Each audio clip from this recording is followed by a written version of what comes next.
ಒಂದೊಂದು ಕಾಲದಲ್ಲಿ ಭೂಮಿಯ ಧರ್ಮ ಮತ್ತು ಅಧರ್ಮದ ನಡುವೆ ನಡುಗುತ್ತಿತ್ತು.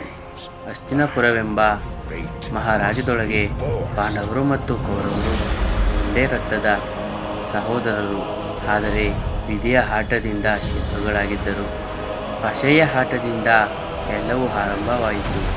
ಶಕುನಿಯ ಕುಟಿಲ ಬುದ್ಧಿಯಿಂದ ಯುಧಿಷ್ಠಿರನು ತನ್ನ ರಾಜ್ಯವನ್ನು, ಸಹೋದರರನ್ನು ಮತ್ತು ಕೊನೆಗೆ ದ್ರೌಪದಿಯನ್ನು ಕಳೆದುಕೊಂಡರು. ದ್ರೌಪದಿಯನ್ನು ಸಭೆಗೆ ಎಳೆದು ತರುವಾಗ ಆಕೆಯ ಕಣ್ಣೀರಿನಿಂದ ಭೂಮಿಯ ನಡುಗಿತು.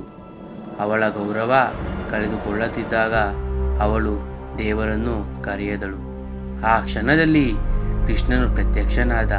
ಅವನ ದಿವ್ಯ ಶಕ್ತಿಯಿಂದ ದ್ರೌಪದಿಯ ವಸ್ತ್ರ ಅಂಚವಿಲ್ಲದಂತೆ ಹರಿಯಿತು. ಅವಳ ಮಾನ ಉಳಿಯಿತು.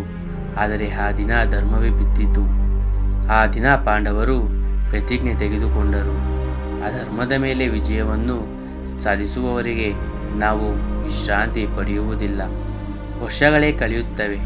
ಪಾಂಡವರು ಕಾಡಿನಲ್ಲಿ ವನವಾಸದಲ್ಲಿದ್ದರು.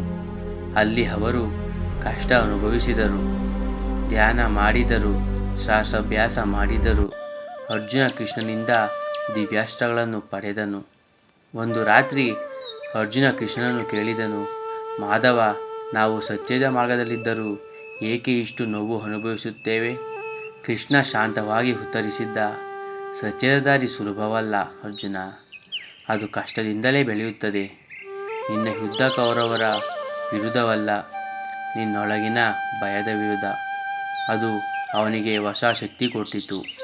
ಕೊನೆಗೂ ಸಮಯ ಬಂದೇ ಬಿಡಿತು. ಕುರುಕ್ಷೇತ್ರ ಯುದ್ಧ ಭೂಮಿ ಸಿದ್ಧವಾಯಿತು. ಎದುರು ನಿಂತಿದ್ದರು ಕೌರವರ ಸೇನೆ. ಭೀಷ್ಮ, ದ್ರೋಣ, ಕರ್ಣ ಮುಂತಾದ ಅಜಯ ಯೋಧರು. ಮತ್ತೊಂದು ಬದಿ ಪಾಂಡವರು, ಸತ್ಯದ ಪರ, ಆದರೆ ಸಂಖ್ಯೆಯಲ್ಲಿ ಕಡಿಮೆ. ಯುದ್ಧ ಪ್ರಾರಂಭವಾಗುವ ಮುನ್ನ ಅರ್ಜುನ ತನ್ನ ರಥದ ಮೇಲೆ ನಿಂತು ಯುದ್ಧ ಭೂಮಿಯನ್ನು ನೋಡುವನು. ಅವನ ಕಣ್ಣುಗಳಲ್ಲಿ ಕಣ್ಣೀರು.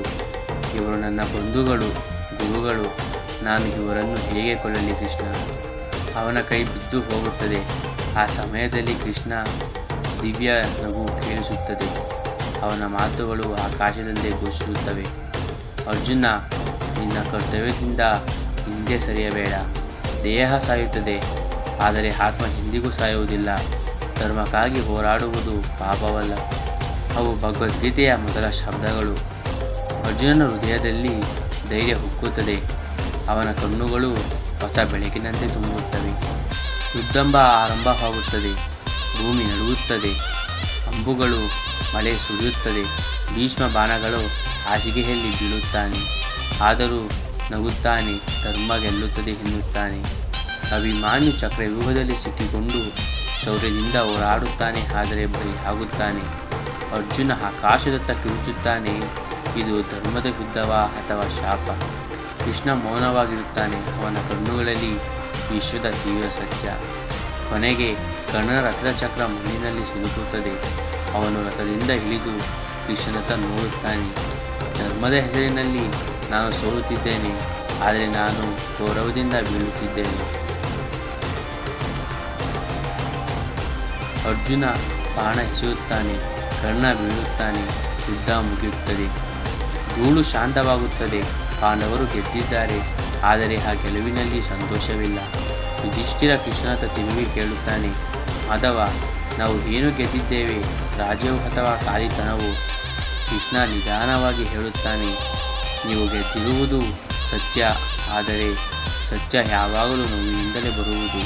ಮಹಾಭಾರತದ ಯುದ್ಧ ಮುಗಿದರೂ ನಿಜವಾದ ಯುದ್ಧ ಇನ್ನೂ ಮುಗಿದಿಲ್ಲ. ಪ್ರತಿ ಮನುಷ್ಯನ ಹೃದಯದಲ್ಲಿ ಅದು ನಡೆಯುತ್ತಲೇ ಇದೆ. ಧನ್ಯವಾದಗಳು.